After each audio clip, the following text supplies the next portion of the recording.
નમસ્તે વિદ્યાર્થી મિત્રો, કેમ છો? મજામાં ને? આજે આપણે ધોરણ 4માં ગણિત ગમ્મતમાં પ્રકરણ નંબર 4માં ટીક ટીક ટીક પ્રકરણમાં ભાગ નંબર 4માં આપેલા મુદ્દાઓનો અભ્યાસ કરતા પહેલાં ગયા તાસમાં આપણે જોયું હતું કે તમારી ગણિત ગમ્મતની પાઠ્યપુસ્તકમાં પાન નંબર 40 પર તમને એક પ્રવૃત્તિ આપી છે અને એ પ્રવૃત્તિમાં તમારે શું કરવાનું હતું તો કે 1 લીટર દૂધ ગરમ કરવા માટે કેટલી મિનિટ કેટલો સમય લાગે છે તેનું અનુમાન કરવાનું હતું અને પછી ખરેખર 1 લીટર દૂધ કરતાં કેટલો સમય લાગે છે એ તમારે નોંધ કરવાની હતી. આમ 1 લીટર દૂધને ગરમ કરવું, ડોલ ભરવી અને તમારો રૂમ સાફ કરતાં કેટલો સમય લાગે છે એનું અનુમાન કરી અને તે વસ્તુને કરવા માટે ખરેખર કેટલો સમય લાગે છે તેની આપણે નોંધ કરી હતી. હવે આજે તમારા પાઠ્યપુસ્તકમાં એ જ પ્રવૃત્તિમાં આગળ ત્રીજો મુદ્દો જોઈએ કે અહીં તમારા માટે બીજા પડકારો છે. કેટલો લાંબો સમય તમે તો છે કે અટક્યા વગર બોલો. તમે કેટલા સમય સુધીમાં અટક્યા વગર બોલી શકો છો? તો હું અહીં 1 મિનિટ સુધી અટક્યા વગર બોલી શકું છું. કેટલી મિનિટ? 1 મિનિટ સુધી અટક્યા વગર બોલી શકું છું. પછી છે કે એક પગે ઊભા રહો. શું કહે છે કે એક પગે ઊભા રહો? તો કે હું આશરે 2 મિનિટ સુધી એક પગે ઊભી રહું છું. તો લખું કે એક પગે ઊભા રહો એમાં 2 મિનિટ. પછી છે તો કે અટક્યા વગર આ ગાઈ શકો. તમે કેટલી મિનિટ સુધી અટક્યા વગર આ પ્રમાણે ગાઈ શકો છો? તો કે હું 1 મિનિટ સુધી અટક્યા વગર ગાઈ શકું છું. તો હું અહીં લખું છું 1 મિનિટ. તમારે આ પ્રવૃત્તિ તમારી જાતે કરી અને તમારે જેટલો સમય લાગતો હોય એટલો સમય તમારે તમારી પાઠ્યપુસ્તકના પાન નંબર 40 પર આપેલી આ પ્રવૃત્તિમાં નોંધ કરવાની છે કે અહીંયા અટક્યા વગર બોલો. હું 1 મિનિટ સુધી અટક્યા વગર બોલી શકું છું, પરંતુ તમે મારાથી વધારે મિનિટ 1 અથવા તો 2 અથવા તો 3 મિનિટ સુધી પણ અટક્યા વગર બોલી શકો છો. તો તમારે અહીંયા તમારો જવાબ લખવાનો છે કે તમે જેટલો સમય અટક્યા વગર બોલી શકો છો તેટલો સમય તમારે લખવાનો છે. પછી એક પગે ઊભા રહો. તો હું 2 મિનિટ સુધી એક પગે ઊભી રહું છું, પરંતુ તમે 3 મિનિટ 4 મિનિટ અથવા તો 1 મિનિટ સુધી પણ એક પગે ઊભા રહી શકો છો. તો તમારે આ 3 પ્રવૃત્તિ ઘરે કરવાની છે અને પછી જેટલો સમય તમારે લાગે છે એટલો મિનિટ અથવા તો એટલો સમય તમારે તમારા પાઠ્યપુસ્તકમાં નોંધ કરવાની છે. પછી આગળ છે કે તમને કેટલો સમય લાગશે. એમાં તમને પ્રથમ આપ્યું છે કે 50 મીટર દોડવાની સ્પર્ધા. 50 મીટર દોડવા માટે તમારે કેટલો સમય લાગે છે એની તમારે નોંધ કરવાની છે. અહીંયા મારે 50 મીટર દોડવાની સ્પર્ધામાં 2 મિનિટ જેટલો સમય લાગે છે. કેટલી? તો કે 2 મિનિટ જેટલો સમય લાગે છે. એટલા માટે હું અહીં જવાબમાં 2 મિનિટ લખું છું. પણ ધારો કે મારાથી પણ દોડવાની સ્પીડ તમારી વધારે હોઈ શકે તો તમે 50 મીટર દોડની સ્પર્ધામાં 1 મિનિટ પણ લખી શકો. અથવા તો દોડની સ્પીડ ઓછી હોય દોડવાની તો મારાથી પણ વધારે સમય તમારે 50 મીટર કાપવા માટે લાગે.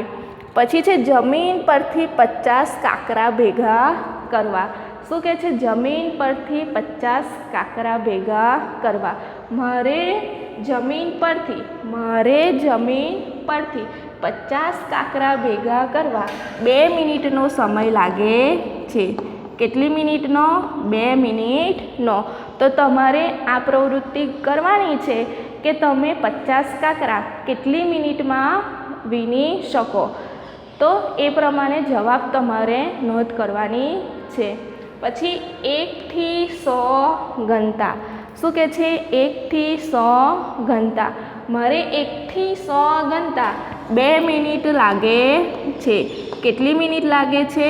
2 મિનિટ લાગે છે. તમારે તમારી જાતે ટાઈમ પ્રમાણે ટાઈમ સેટ કરીને અને પછી 1 થી 100 બોલવાના છે, ગણવાના છે. અને તમારે જેટલો સમય લાગે, 1 મિનિટ લાગે તો 1 મિનિટ, 2 મિનિટ જેટલો સમય લાગે તો 2 મિનિટ, 3 મિનિટ જેટલો સમય લાગે તો 3 મિનિટ, 4 મિનિટ જેટલો સમય લાગે તો 4 મિનિટ. એ પ્રમાણે તમારે આ પ્રવૃત્તિઓ ઘરે કરવાની છે અને પછી તમારે નોંધ કરવાની છે. પછી છે 5 નંબર કે ચાલો આપણે ફરીથી ઘડિયાળ જોઈએ અને જવાબ આપીએ. શું કહે છે? કે ચાલો આપણે ફરીથી ઘડિયાળ જોઈએ અને જવાબ આપીએ. તો એમાં પ્રથમ પ્રશ્ન છે કે મિનિટ કાંટો 2 પરથી શરૂ થયો, ફરી પાછો 2 સુધી પહોંચતા તેને કેટલી મિનિટ લાગે છે? હવે આપણે શું કાલે ઘડિયાળમાં એના આગળના તાસમાં ઘડિયાળમાં સમયનો નિર્દેશ કર્યો હતો અને ઘડિયાળમાં સમય જોતા આપણે શીખ્યા હતા. તો શું કહે છે કે મિનિટ કાંટો 2 પરથી શરૂ થયો અને ફરી પાછો 2 સુધી પહોંચતા તેને કેટલી મિનિટ લાગશે? તો આ ઘડિયાળ છે. ઘડિયાળમાં ધારો કે કલાકનો કાંટો, ઘડિયાળમાં કલાકનો કાંટો 1 ઉપર છે અને મિનિટ કાંટો 12 ઉપર છે. તો 12 વાગ્યા તેવું 1 વાગ્યા છે તેવું કહેવાય. હવે આ જે મિનિટ કાંટો છે એ મિનિટ કાંટો 12 ઉપરથી ખસીને ફરીથી 12 ઉપર આવે. મિનિટ કાંટો 12 ઉપરથી ખસીને ફરીથી 12 ઉપર આવે ત્યારે 60 મિનિટ થઈ છે તેવું કહેવાય. શું? તો કે 12નો કાંટો જે છે એ 12નો કાંટો મિનિટ કાંટો 12 ઉપરથી ખસીને ફરીથી 12 ઉપર આવે ત્યારે 60 મિનિટ થઈ તેવું કહેવાય. જો ફરીથી મિનિટ કાંટો 1 ઉપર છે અને 1 ઉપરથી ફરીને ફરીથી 1 ઉપર આવે તો 60 મિનિટ થઈ કહેવાય. હવે છે મિનિટ કાંટો કેટલા ઉપર છે? તો કે મિનિટ કાંટો એ 2 ઉપર છે. કેટલા ઉપર છે? 2 ઉપર. અને મિનિટ કાંટો 2 ઉપરથી ફરીને પાછો 2 ઉપર જાય ત્યારે 60 મિનિટ થઈ તેવું કહેવાય. તો કે મિનિટ કાંટો 2 પરથી શરૂ થયો અને ફરીને પાછો 2 સુધી પહોંચતા તેને કેટલી મિનિટ લાગશે? તો કેટલી મિનિટ લાગશે? 60 મિનિટ. કેટલી મિનિટ લાગશે? 60 મિનિટ. પછી છે તમારું બ કે શું કહે છે બમાં? કે કલાક કાંટાનું શું થશે? મિનિટ કાંટો ફરે છે, મિનિટ કાંટો 2 ઉપરથી જાય અને ફરીથી 2 ઉપર આવે છે ત્યારે 60 મિનિટ થઈ તેવું કહેવાય. તો હવે મિનિટ કાંટો ફરે છે ત્યારે કલાક કાંટાનું શું થશે? તો કે કલાક કાંટાનું શું થશે? તે પણ ખસે છે. 1 અંક પછીના અંક સુધી જતા તેને કેટલો સમય લાગે છે? ચલો હવે ધારો કે કલાકનો કાંટો 1 પર છે અને મિનિટ કાંટો 12 ઉપર છે. કલાકનો કાંટો 1 ઉપર છે અને મિનિટ કાંટો 12 ઉપર છે. મિનિટ કાંટો જેમ જેમ ખસે છે તેમ તેમ કલાક કાંટો પણ શું કરે છે? ખસે છે. અને મિનિટ કાંટો 12 ઉપરથી શરૂ કરીને ફરીથી 12 ઉપર જાય ત્યારે કલાકનો કાંટો ખસીને આગળના અંક ઉપર આવે. આગળના અંક ઉપર આવે એટલે કે 1 કલાક થયો તેવું કહેવાય. કેટલો કલાક? 1 કલાક થયો તેવું કહેવાય. કલાકનો કાંટો 1 ઉપર છે, મિનિટ કાંટો 12 ઉપર છે એટલે 1 વાગ્યા છે તેવું કહેવાય. હવે મિનિટ કાંટો ફરશે એમ શું થશે? કલાક કાંટો ધીમે ધીમે શું થશે? કલાક કાંટો પણ ધીમે ધીમે ફરે છે અને ફરીથી મિનિટ કાંટો 12 ઉપર આવે છે ત્યારે કલાક કાંટો 1 ઉપરથી ખસીને 2 ઉપર જાય છે. એટલે કે હા, કલાક કાંટો ખસે છે અને 1 અંક પછીના અંક સુધી જતાં તેને 60 મિનિટ અથવા તો 1 કલાક લાગશે. તો અહીંયા લખીએ કે હા, કલાક કાંટો ખસે છે અને 1 અંક ઉપરથી 1 અંકથી પછીના અંક સુધી જતાં તેને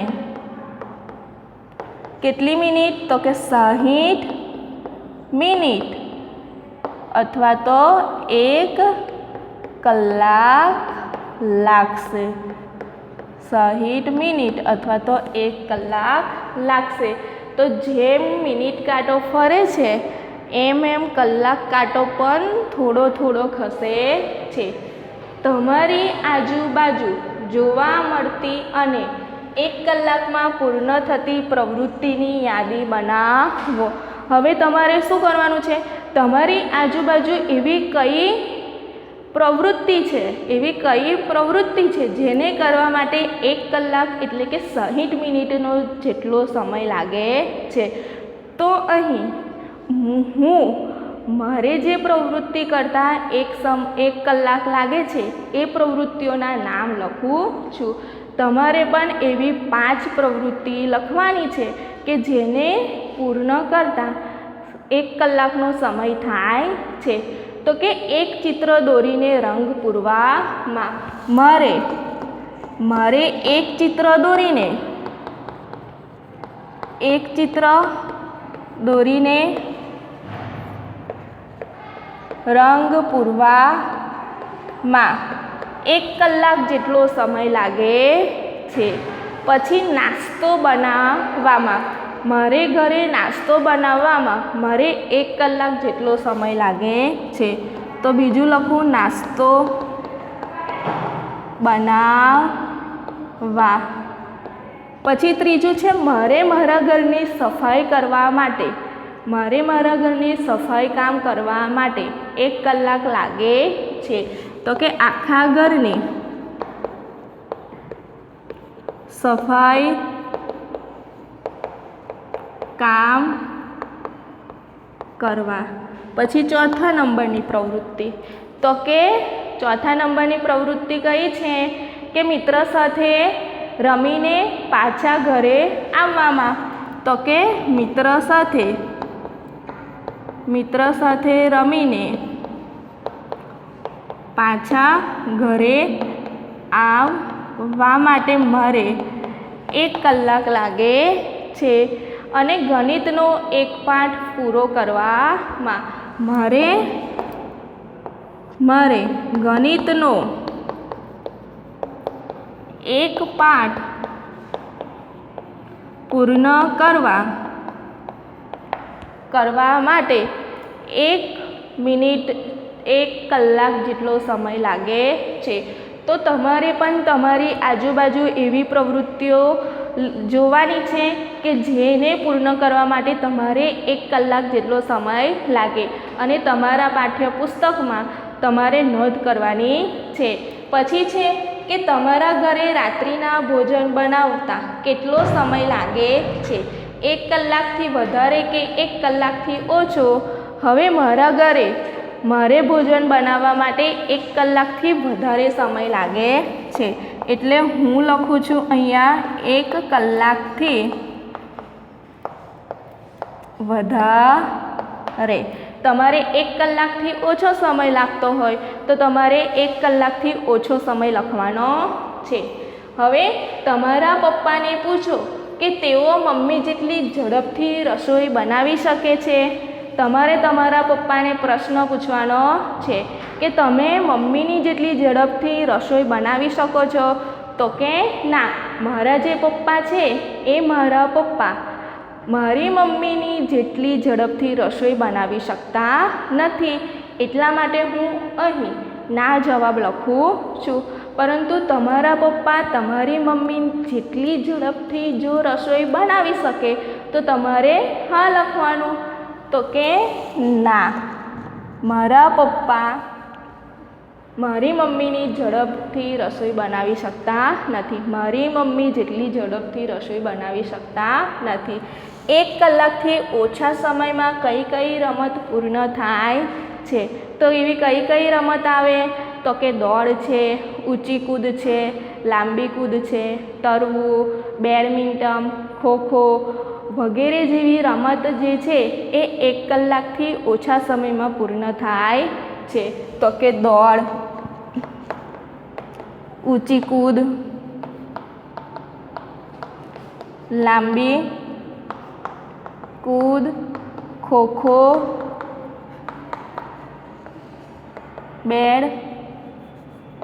બેડમિન્ટન. શું છે?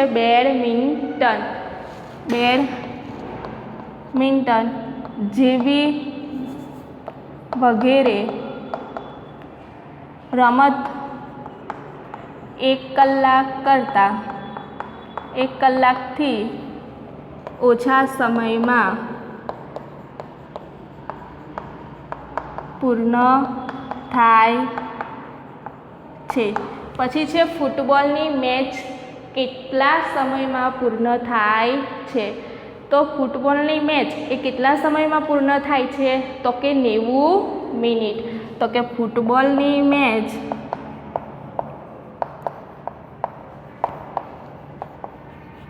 90 મિનિટના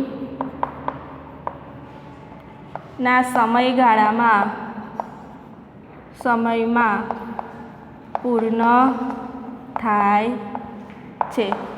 તો આ હતી પ્રવૃત્તિમાં આપણે જોયું કે અલગ અલગ પ્રવૃત્તિ કરવા માટે તમારે કેટલી મિનિટ લાગે છે. એવી કઈ પ્રવૃત્તિઓ છે જેને તમે 1 કલાકમાં પૂર્ણ કરી શકો? તો પ્રવૃત્તિમાં 5 નંબર 40 અને 41 પર જે બધી પ્રવૃત્તિઓ આપેલી છે એ પ્રવૃત્તિઓ તમારે તમારી જાતે ઘરે કરવાની છે, અને એ પ્રવૃત્તિ પૂર્ણ કરવા માટે કેટલો સમય લાગે છે તેની તમારા પાઠ્યપુસ્તકમાં નોંધ કરવાની છે. હવે કાલના તાસમાં આગળ જોઈશું.